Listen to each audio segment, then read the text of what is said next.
Look, nobody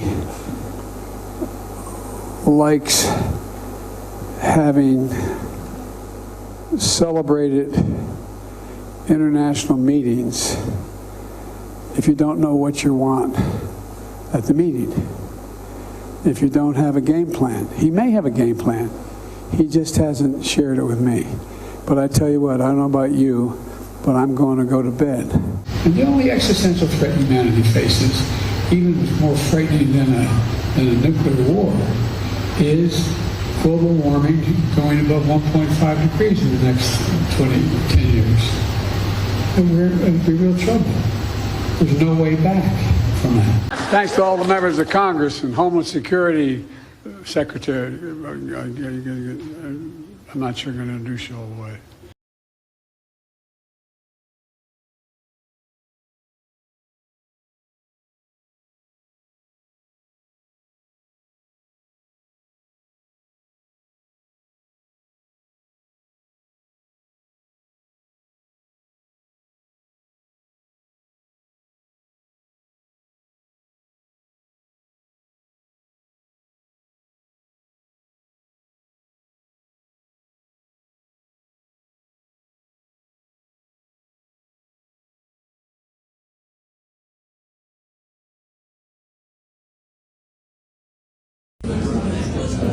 And I know you're a typical press guy. You're grabbing me in front of this all of a sudden. I trust you as far as I throw your phone. I have a good arm, man. I'm sure you can. I can throw it a long way. But my point is this. I have made very clear to the Israelis what they have to do in the near term. If they don't, what's going to happen? So what's going to happen? Is the U.S. going to cut off?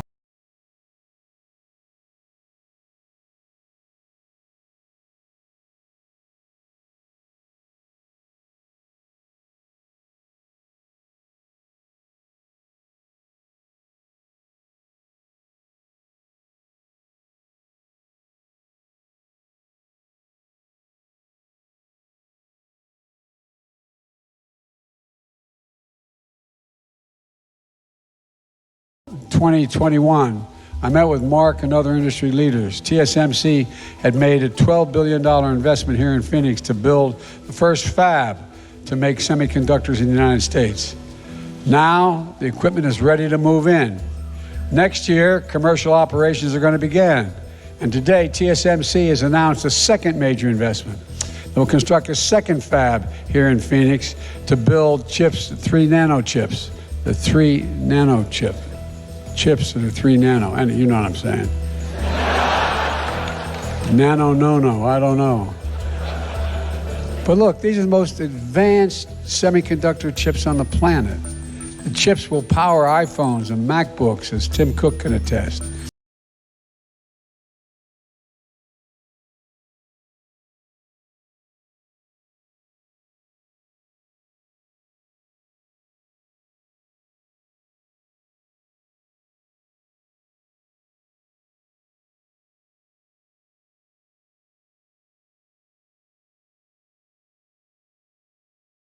Part of President Putin's press conference, and he talked about the need for us to be able to have some kind of modus operandi where we dealt with making sure the Arctic was, in fact, a free zone.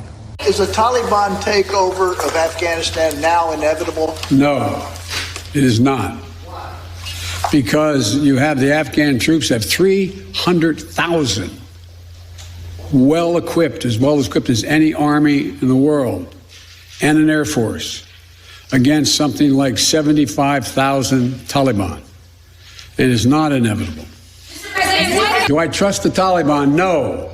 But I trust the capacity of the Afghan military, who is better trained, better equipped, and more competent in terms of conducting war. I stand squarely behind my decision. After 20 years, I've learned the hard way that there was never a good time to withdraw U.S. forces. So-called Great Recession. The president asked me to be in charge of managing that piece, then President Trump. Excuse me, Freudian slip. That was the last president. He caused, anyway. That was President Obama when I was vice president. I know you're a little younger than I am, but, I've adopted the attitude of the great Negro at the time, pitcher in the Negro Leagues, went on to become a great pitcher in the pros, into the Major League Baseball after Jackie Robinson. His name was Satchel Paige. Russia will be held accountable if it invades, and it depends on what it does. It's one thing if it's a minor incursion and then we end up having a fight about what to do and not do, etc. But if they actually do what they're capable of doing with the force amassed on the border, it is going to be a disaster for Russia if they further invade Ukraine, and that our allies and partners are ready to impose severe cost and significant harm on Russia and the Russian economy. You said that Russia would be held accountable if it invades, and it depends on what it does. Are you saying that a minor incursion by Russia into Ukrainian territory would not lead to the sanctions that you have threatened, or are you effectively giving Putin permission to make a small incursion into the country? Good question. That's how it did sound like, didn't it? That American consumers are facing real confidence in their economy we're building. Let me tell you who else is noticing that. Donald Trump. Did you see what he recently said about that he wants to see the economy crash this year? The sitting president. As they say in my faith, bless me, Father. Now have, in large part because of you and organized labor, the strongest economy in the whole damn world. We do.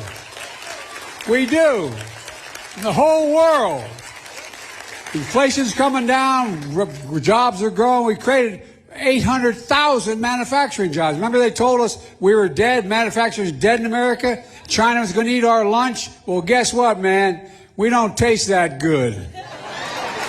Right after I was elected, I went to what they call a G7 meeting, all the NATO leaders. And it was in the south of England. And I sat down and I said, America's back.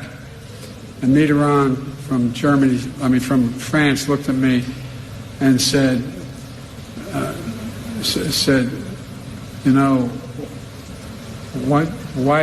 long are you back for?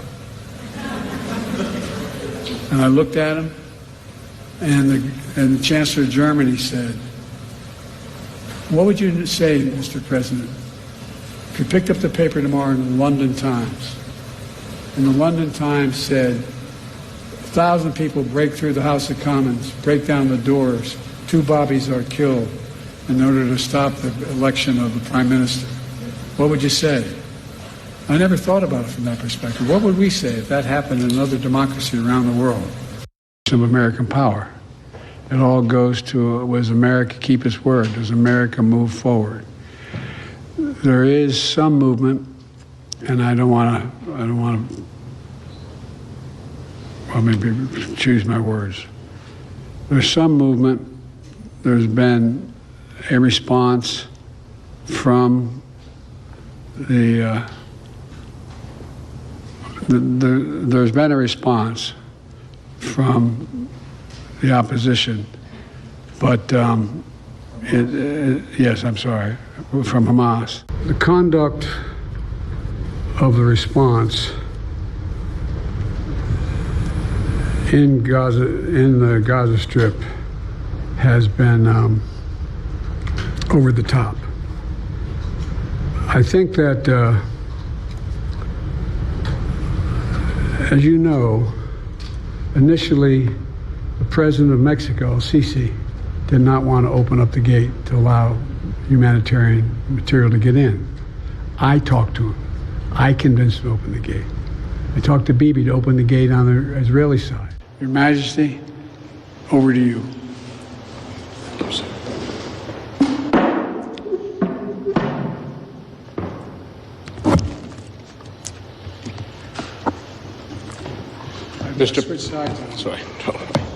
Mr. President. Mr. President, thank you for your gracious hospitality.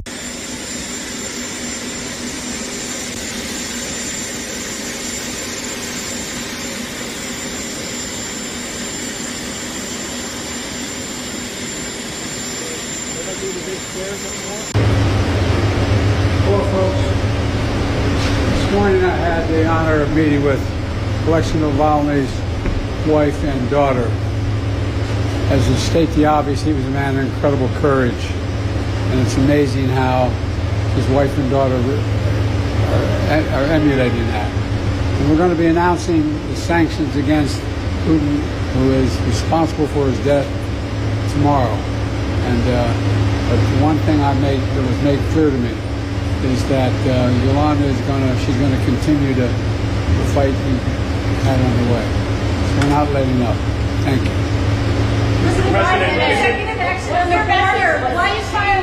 And you know, stand here in front of this portrait of the man behind me here. He said, and I want to make sure I get the quote exactly right. He said, "The better angels." He said, "We must address the council and address the better angels of our nature, and we do well to remember." What else he said? He said, "We're not enemies, but we're friends." It's in the part of the Civil War. He said, "We're not enemies, but we're friends. We must not be enemies." Folks, and I've been around, I know I don't look it, I've been around a long while though. We talked about at the conference overall, we talked about stability, we talked about making sure that the third world, the Southern Hemisphere had access to changes, had access. It wasn't confrontational at all. He came up with Thank you, everybody. This ends the press conference. Thanks, everyone. Thank you. Thank you.